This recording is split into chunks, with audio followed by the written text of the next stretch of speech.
हमारे देश में न जाने कितनी ही ऐसी अनसुलझी दास्तानें हैं जिनकी कोई खबर लेने वाला नहीं। न जाने इसने कितने ही कत्ल हुए जिसमें आज तक कातिल नहीं पकड़ा गया। न जाने ऐसे और कितने केसेस हुए जो अनसॉल्व्ड हैं। और पुलिस की फाइल पूरे अपने देश में जितनी भी राज्य हैं, मोटी मोटी फाइलें लगभग पड़ी हुई हैं। बट हम सब वही है कि जब जो क्राइम होता है उसके पीछे भागते हैं। फिर जैसे ही वक्त बीतता है उन फाइलों पर धूल चढ़ती है और उन्हीं धूल के साथ हम भी उसे भूल जाते हैं। आज की कहानी एक ऐसी एक्ट्रेस की है जिसकी जब मौत हुई तब ये भी अखबारों में और टीवी पर सुर्खियां बनी। हम जैसे लोगों ने इसे कवर किया, दिखाया, लेकिन आहिस्ता आहिस्ता हम सब भूल गए। ये भी भूल गए कि उस केस का हश्र क्या हुआ, अंजाम क्या हुआ, क्या थी सच्चाई उस एक्ट्रेस की मौत की। अफसोस 12 साल हो गए। 12 साल पहले की ये कहानी है। 22 अक्टूबर 2012 की बात है। ओडिशा में जन्मी एक एक्ट्रेस जिसे शुरू से ही, बचपन से ही मॉडलिंग और फिल्मों में काम करने का शौक था, सपना था। वो ओडिशा छोड़ती है और चेन्नई पहुंच जाती है, पहले अपना करियर बनाने के लिए, फिर वहाँ फिल्मों में काम करने के लिए, क्योंकि साउथ की फिल्मों का उसे क्रेज़ था। तो चेन्नई पहुँचती है। वहाँ जाकर वो जितने भी ब्यूटी कॉन्टेस्ट होते हैं उसमें हिस्सा लेती है और miss Chennai second runner up भी बनती है। ये कहानी है एक एक्ट्रेस विदुषी दास बर्दे की। विदुषी जब चेन्नई पहुंची, उसने ब्यूटी कंपटीशन जीता, तब उम्र 17 साल थी। जब ब्यूटी कंपटीशन जीता तो फिर फिल्म मेकर की भी नज़रों में आई और आखिरकार धीरे धीरे उसे कई छोटे मोटे रोल मिले। लेकिन उसकी किस्मत चमकी तब जब 2006 में सुपरस्टार कमल हसन और उनके साथ जो उनकी हीरोइन थी एक कमल हसन के साथ, उनके बराबर में एक रोल मिला विदुषी को। तो कमल हसन की इस फिल्म का नाम था बेट्टैयाडू विल्लैयाडू और इसमें कमल हसन के साथ ज्योतिका थी लीड रोल में। लेकिन एक इंपॉर्टेंट रोल जो था, बहुत ही इंपॉर्टेंट रोल, वो विदुषी ने प्ले किया। जब ये फिल्म आई, एक तो कमल हसन स्टारर फिल्म, वैसे ही चर्चा और सुर्खियों में फिल्म पर्दे पर, बॉक्स ऑफिस पर अच्छी चली। विदुषा के बहुत सारे काम मिलने लगे विदुषी को। लेकिन फिर धीरे धीरे वक्त बीता और वो एक तरह से टाइप होकर रह गई।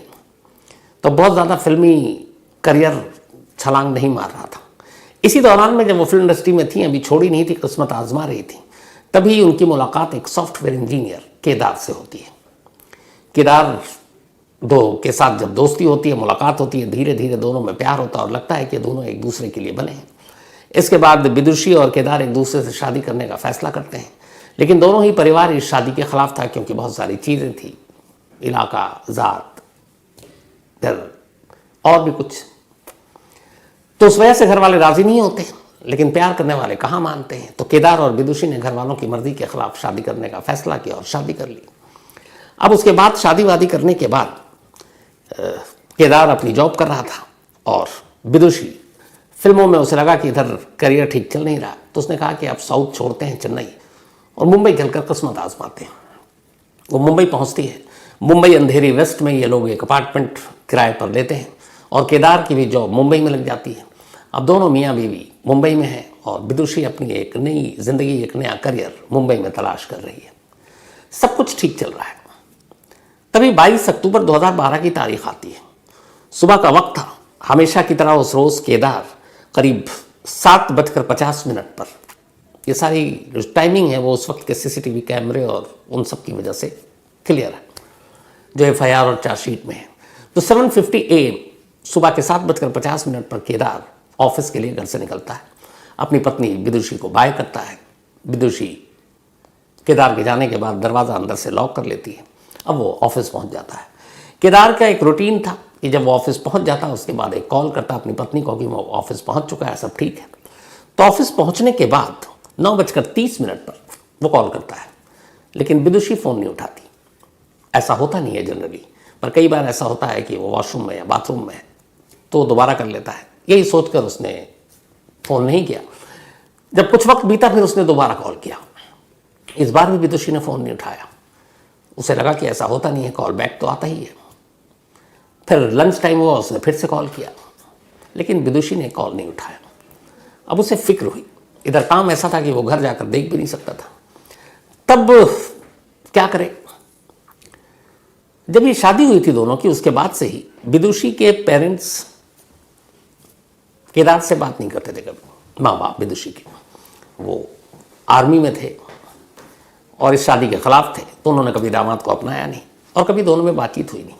लेकिन उस रोज़ कुछ ऐसा लगा कि अचानक केदार ने अपने फादर इन लॉ को फ़ोन किया, अपने ससुर को, और उसने कहा कि ऐसे ऐसे मैं केदार बोल रहा हूँ और विदुषी आज सुबह से फ़ोन नहीं उठा रही और मुझे फिक्र हो रही है। हो सकता है मुझसे गुस्सा हो क्योंकि कल कुछ झगड़ा भी हुआ था, लेकिन सुबह नॉर्मल सब कुछ हो गया था। तो एक बार आप उसको फ़ोन करके उसकी खैरियत पूछ ली। अब पिता तो पिता है, फ़ोन रखते उसने विदुषी को फ़ोन किया। विदुषी ने तब भी फ़ोन नहीं उठाया। उन्होंने थोड़ी थोड़ी देर में रहकर फ़ोन किए, तब भी नहीं उठाए, कई मैसेज डाले। फिर ये भी था कि सो रही होगी या कहीं चली गई होगी। इधर केदार अब भी ऑफिस में, हालांकि बात बड़ी अटपटी है कि बीवी फ़ोन नहीं उठा रही है। ससुर जिनसे कभी बात नहीं की उनको भी फ़ोन कर रहा है, लेकिन सारी फिक्र होने के बावजूद वो दफ्तर से घर ये देखने नहीं जा रहा कि उसकी बीवी किस हाल में है। खैर, इस चक्कर में पूरा दिन बीत जाता है। अब शाम हो जाती है, करीब 8 बजे हमेशा की तरह अपनी शिफ्ट पूरी कर केदार अंधेरी वेस्ट के अपने उसी फ्लैट में वापस लौटता है। जब आता है तो डोरबेल बजाता है, दरवाज़ा अंदर से नहीं खुलता, काफ़ी आवाज़ देता है फिर भी नहीं खुलता। फिर वो दरवाजे पर कान लगाकर अंदर की कुछ सरगोशियाँ सुनने की कोशिश करता है, तो उसे आवाज़ आती है कि शायद टीवी ऑन है और टीवी चल रहा है, क्योंकि टीवी पर जो भी म्यूज़िक बज रहा था उसकी साफ कान तक आवाज़ आ रही थी। करीब 5 मिनट तक वो डोरबेल बजाता रहता है, आवाज़ देता रहता है, फिर फ़ोन करता है, कुछ अंदर से रिस्पॉन्स नहीं मिलता, टीवी ऑन है तो उसे शक होता है। इसके बाद वो फिर मास्टर की जाकर कार से लेकर आता है और मास्टर की से अपने घर का दरवाज़ा खोलता है। 2 चाबी थी, एक विदुषी के पास एक उसके पास। दरवाज़ा खोलकर जैसे ही वो अंदर जाता है उसके मुंह से चीख निकल जाती है। सामने ड्राइंग रूम में विदुषी खून से लथपथ पड़ी थी, चारों तरफ शीशे के टुकड़े पड़े थे। वो शीशे के बहुत सारे टुकड़े उसके जिस्म में धंसे थे, उसके गर्दन पर, उसके चेहरे पर, उसके शरीर के बाकी अंगों पर। वो देखकर घबरा जाता है, बदहवास बाहर आता है। सोसाइटी के जो गार्ड और मैनेजर हैं उनको वो बुलाता है चीख कर। सभी लोग ऊपर आते हैं, देखते हैं। फ़ौरन इसके बाद उन लोगों की मदद से उसको वहीं पास में अंबानी हॉस्पिटल है वहाँ ले जाया जाता है, लेकिन डॉक्टर उसे डेड डिक्लेयर कर देते हैं। अब ये एक पुलिस केस बन चुका था। अब पुलिस की टीम आती है, क्राइम सीन को इन्वेस्टिगेट करती है, फॉरेंसिक टीम आती है, वो क्राइम टीम को इन्वेस्टिगेट करती है, हर तरफ से पूरी तलाशी ली जाती है, लेकिन कोई क्लू नहीं मिलता। अब पुलिस पोस्टमार्टम रिपोर्ट का इंतज़ार कर रही होती है। 2 दिन बीत जाते हैं। इस दौरान में पुलिस केदार के पूरे स्टेटमेंट ले चुकी, केदार के इन लॉज के स्टेटमेंट ले चुकी, क्योंकि उसने फ़ोन किया, जो विदुषी थे उसके कॉल डिटेल रिकॉर्ड खंगाला। तो पता चला कि जिस दिन ये हादसा हुआ 22 अक्टूबर 2012 को, उस दिन विदुषी के मोबाइल पर कुल 80 कॉल आए थे, 80, और इसके अलावा कई मैसेजेस थे। इनमें से एक मैसेज एक किसी मॉडलिंग एजेंसी का था जिसको 25,000 रुपये 25,000 वापस लेने थे, और उसने वो मांग की थी कि मेरे 25,000 लौटा दो, क्योंकि शायद कोई डील हुई नहीं थी और एडवांस ले चुकी थी। बाकी इनमें से ज़्यादातर फ़ोन विदुषी के पेरेंट्स के थे, कुछ दोस्तों के थे, कुछ और ऑफ़र के थे जो मॉडलिंग के लिए आए थे। उनमें से जितने फ़ोन नंबर थे पुलिस ने हर एक नंबर को टटोला जो अननोन थे, फैमिली के बाहर के, पर कोई सुराग मिला नहीं। और फिर केदार के ऑफिस में जाकर पता किया गया तो पता चला कि हाँ, वो सुबह आया था 8 बजे दफ्तर और शाम को 8 बजे ही घर पहुंचा, तो वो भी वहाँ मौजूद था। जो अपार्टमेंट के गार्ड थे उन्होंने बताया था कि सुबह उसने केदार को जाते हुए देखा, रात को 8 बजे आते हुए देखा।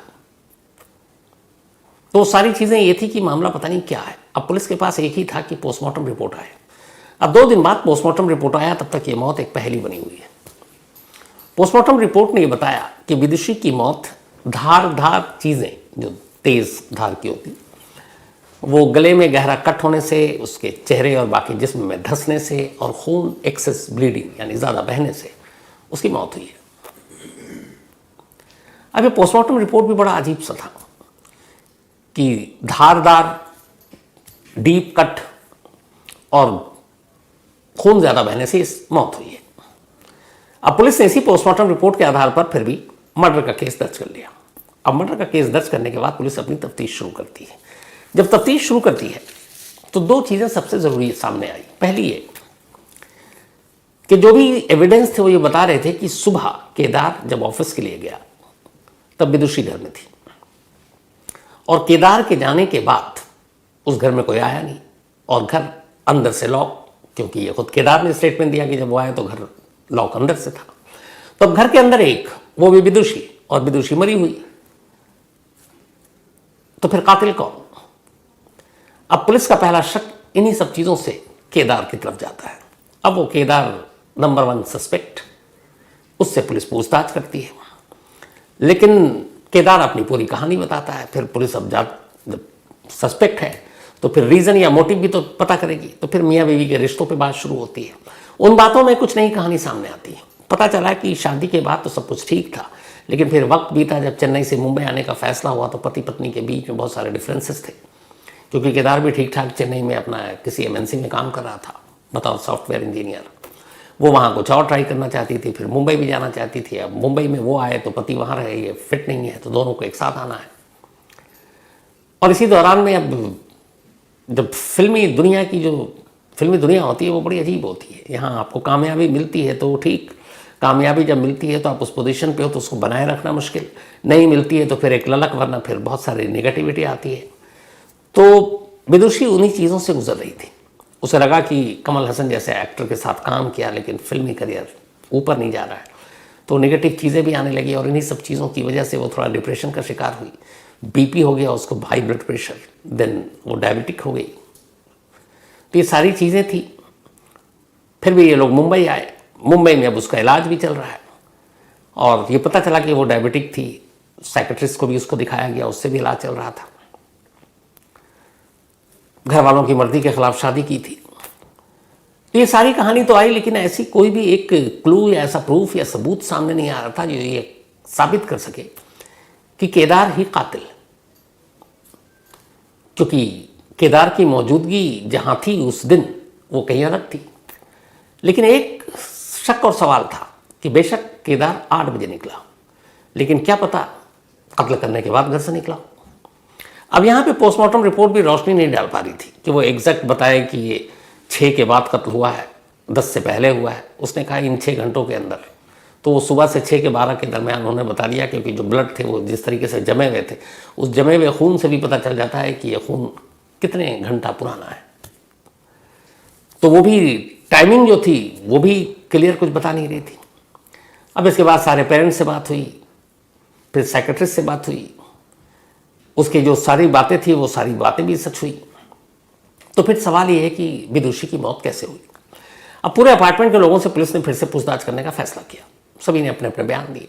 एक लेडी ने बयान दिया कि उसने 22 अक्टूबर की दोपहर एक अननोन शख्स को विदुषी के कमरे में या घर में, फ्लैट में जाते हुए देखा। अब जैसे ये चीज़ें सामने आई और पता चला कि भाई अब तुम क्यों बता रही हो, तो पता चला कि इस इंसिडेंट के बाद वो कहीं चली गई थी, मुंबई के बाहर आई, तो उसे पता चला। तब उसने बताया कि मुझे याद है 22 अक्टूबर को कोई आया था। लेकिन हैरत अंगेज तौर पर वो महिला अपने इस स्टेटमेंट पर कायम रही, लेकिन इत्तेफाक से जो वो टाइम बता रही थी उस टाइमिंग के साथ CCTV कैमरा मैच नहीं कर रहा था, और उस टाइम में CCTV कैमरे में कोई भी एक अननोन शख्स विदुषी के फ्लैट तक जाता हुआ नजर नहीं आया। तो सिर्फ एक बयान है, लेकिन प्रूफ नहीं है, इलेक्ट्रॉनिक एविडेंस भी नहीं है। लेकिन यहाँ एक शक और छोड़ गई एक लेडी, तो कोई है जो आया, बहुत मुमकिन है कि वही कातिल हो। पुलिस को कुछ समझ में नहीं आया। अब कितने दिन तक वो केदार के ही पीछे पड़े रहते, आखिरकार लगा कि कुछ है नहीं, तो उन्होंने केदार को भी छोड़ दिया। इसके बाद फिर से पुलिस ने कहा कि चलो इसकी तफ्तीश और करते हैं। तो जो क्राइम सीन की सारी तस्वीरें, वीडियोग्राफी हुई थी, पोस्टमार्टम रिपोर्ट थी, मौत की वजह थी, उन सारी चीज़ों को फिर से जोड़ा गया तो एक नई कहानी आई, एक नई कहानी। पता चला कि जिस ड्राइंग रूम में विदुषी की लाश पड़ी थी, उस ड्राइंग रूम में एक अलमारी थी, और उस अलमारी का जो डोर था वो ग्लास का था, कई घरों में होता है। और तस्वीरें देखने के बाद ये भी पता चला कि उस अलमारी के ग्लास 22 अक्टूबर को टूटे हुए थे, शीशा पूरा, और वही वो शीशे थे जो फर्श पर बिखर पड़े हुए थे, और उन्हीं शीशों के बहुत सारे टुकड़े विदुषी के जिस्म में धंसे हुए थे। लेकिन उस अलमारी और उस जगह पर कहीं भी फॉरेंसिक टीम जब गई, पूरे हर एक जगह के उसने फिंगरप्रिंट सारी चीज़ें उठाई, अलमारी का शीशा टूटा ज़रूर है, लेकिन अलमारी अपनी जगह खड़ी है, और अलमारी पर कोई भी ब्लड स्टेन नहीं है, मतलब खून के निशान नहीं है। तब ये बड़ी अजीब बात थी कि एक अलमारी है घर के अंदर जो यूं ही खड़ी है जैसे खड़ी होनी चाहिए, लेकिन उसका शीशा टूटा हुआ है, शीशा बिखरा पड़ा है पूरे फर्श पर, और उन्हीं शीशों के टुकड़ों के बीच विदुषी मरी पड़ी है।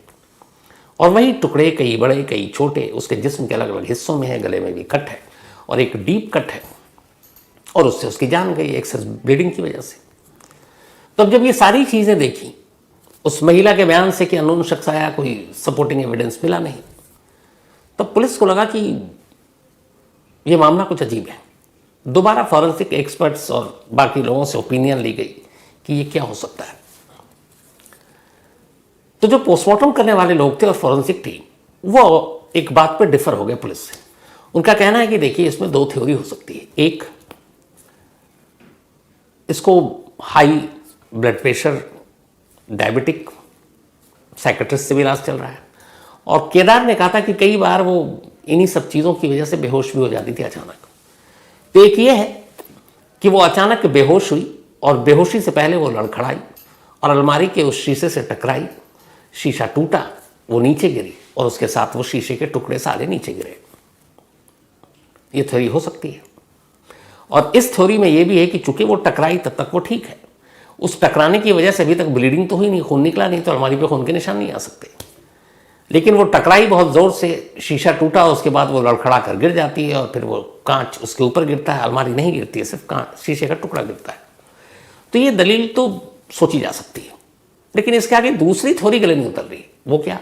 वो ये कि अगर मान लीजिए कि वो इसी हाई बीपी या फिर डायबिटिक या फिर बेहोशी की वजह से अचानक उसका बैलेंस बिगड़ता है, वो जाकर अलमारी से टकराती है और इतने ज़ोर से टकराती है कि वो मजबूत शीशा अलमारी का चकनाचूर हो जाता है और वो फिर पीछे की तरफ गिरती है और उसके ऊपर शीशा गिरता है और वो शीशा चुभने से उसकी मौत हो जाती है क्योंकि ब्लीडिंग हो रही है। लेकिन यहाँ एक लोचा है और वो ये है कि जो गले पे एक मार्क है शीशे का, वो थोड़ा डीप कट है।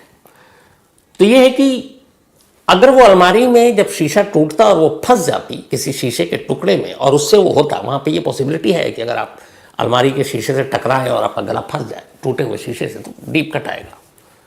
लेकिन ऐसी सूरत में फिर अलमारी और अलमारी के इर्द गिर्द ब्लड स्टेन होने चाहिए थे, खून के निशान। लेकिन अगर वो टकराती है उसके हाथ या कुछ और वो फिर गिरती है, तो वो शीशे का टुकड़ा इतनी फोर्स के साथ नहीं आ सकता इतने करीब कि वो आकर इतना डीप कट लगा दे। तो फॉरेंसिक और पोस्टमार्टम करने वाले डॉक्टर पुलिस की राय से एकदम डिफर, वो आखिरी तक अड़े रहे। क्या मान ही नहीं सकते कि इतनी कम दूरी पे एक शीशा टूटता है और इस तरीके से आकर ये हो सकता है। और जिस तरीके के बाकी जख्मों के निशान थे, कुछ जगहों पे तो है छोटे मोटे, ठीक है, लगे तो लगे, लेकिन जिस तरीके की डीप इंजरी है वो लगता नहीं है कि यह हादसा हो सकता है।